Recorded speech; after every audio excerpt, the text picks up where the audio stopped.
उत्तिष्ठ नरशार्दूल कर्तव्यं दैवमाह्निकम् उत्तिष्ठोत्तिष्ठ गोविन्द उत्तिष्ठ गरुडध्वज उत्तिष्ठ कमलाकान्त त्रैलोक्यं मङ्गलं कुरु उत्तिष्ठोत्तिष्ठ गोविन्द उत्तिष्ठ गरुडध्वज उत्तिष्ठ कमलाकान्त त्रैलोक्यं मङ्गलं कुरु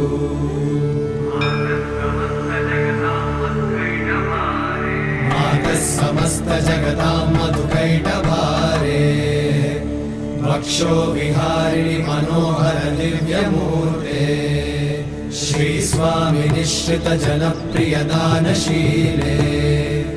श्रीवेङ्कटेश दयिते तव सुप्रभातम् तव सुप्रभातमरविन्दलोचने भवतु प्रसन्नमुखचन्द्रमण्डले विधिशङ्करेन्द्रवनिताभिरर्चिते वृषशैलनाथ दयिते दयानिधे अत्यादि सप्त ऋषयः समुपास्य सन्ध्या